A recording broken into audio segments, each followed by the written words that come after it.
Sir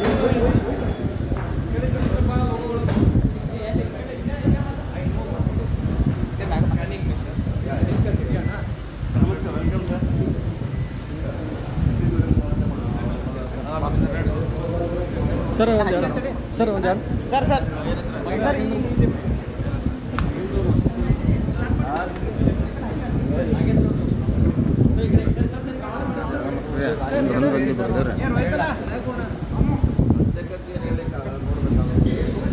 ಏನಿದೆ ಅಲ್ಲ ಅಂತ ಹೇಳಬೇಕಾಯ್ತು. ಒಂದು ಸಲ ರಾಜಕೀಯ ಅಂತ ಹೇಳಲಿಕ್ಕಾಗಲ್ಲ, ಇಲ್ಲ ಅಂತ ಹೇಳಲಿಕ್ಕಾಗಲ್ಲ.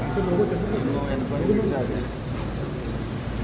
ಸೊ ಅವರು ದಾಖಲೆ ನೋಡಿದಾಗೆ ಗೊತ್ತಾಗುತ್ತೆ.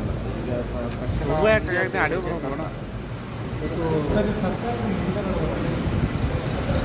ಮೋದಿಗರು ಅವ್ರು ಮಾಡಿದರೆ ಖಂಡಿತವಾಗಿ ಅದನ್ನು ತನಿಖಾ ಹಂತಲ್ಲಿದೆ. ಅಂದರೆ ಹಾಗೇನು ಅವರು ಮಂತ್ರಿಗಳು ಮತ್ತೆ ಯಾರು ಇನ್ವಾಲ್ವ್ ಇದ್ದರೆ ಶಾಸಕರು ಖಂಡಿತವಾಗಿ ಅದು ಬಿಜೆಪಿ ಅವರು ರಾಜೀನಾಮೆ ಹೋಗ್ಬೇಕಾಯ್ತು ಸರ್ ಸಿ ಎಂ ಅವ್ರನ್ನ. ಇಲ್ಲ ಸಿ ಎಮ್ ಸಂಬಂಧ ಇಲ್ಲ. ಈಗ ಕೆಳಗಿನವ್ರು ನಾವೆಲ್ಲ ಮಂತ್ರಿಗಳು ಸಂಭಾಷಣೆ ಮಾಡಿದ್ರೆ ಸಿ ಎಮ್ಗೂ ಸಂಬಂಧ ಬರೋಲ್ಲ. ಸೊ ನಮ್ಮ ಇಲಾಖೆ ನಾವು ನೋಡಬೇಕಾಗ್ತದೆ, ನಾವು ಜವಾಬ್ದಾರರು. ಸಿ ಎಮ್ಗೂ ಇದಕ್ಕೆ ಸಂಬಂಧ ಇಲ್ಲ. ಬಿಜೆಪಿಯವರು ಮೂಡ ಚಲೋ ಅಂತ ಹೇಳ್ತಾರೆ. ಅದರಲ್ಲಿ ಏನಾಗಲ್ಲ, ಅದರಲ್ಲಿ ಏನು ಪ್ರಶ್ನೆ ಇಲ್ಲ. ಯಾಕಂದರೆ ಅಂಥವೆಲ್ಲ ಕೇಸ್ ಭಾಳಷ್ಟು ಆಗಿದೆ, ನಮಗೂ ಗೊತ್ತಿದೆ. ಸೊ ಮೂಡಾಗೆ ವಾಲ್ಮೀಕಿ ನಿಗಮಕ್ಕೆ ಹೋಲಿಸ್ಲಿಕ್ಕಾಗಲ್ಲ.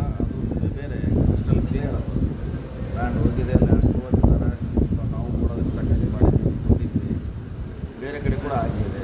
ಸೊ ಅದಕ್ಕೂ ವ್ಯತ್ಯಾಸ ಇದೆ. ಅದನ್ನು ರಾಜಕೀಯ ಅಂತ ಹೇಳ್ಬೋದು ನಾವು. ಸರ್ ಈಗ ಕಾಂಗ್ರೆಸ್ನ ಆಂತರಿಕ ಜಗಳದಿಂದಲೇ ಈ ಮೂಡ ಹೊರಗಡೆ ಬಂತು ಅಂತಕ್ಕಂಥ ಒಂದು ಚರ್ಚೆ ಇದು ಯಾವಾಗಾರು ಬರ್ದಾರಲ್ಲ ಮಾಡಿದರೆ ಯಾವಾಗಾರು ಬರೋದು. ಅದೇನು ಕಾಂಗ್ರೆಸ್ಸು ಒಳ ಜಗಳ ಬೇರೆ ಒಳ ಜಗಳ ಅಂತೇಳಿ ಹಂಗಿದ್ರೆ ಖಂಡಿತವಾಗಿ ಬಂದೇ ಬರ್ತದೆ.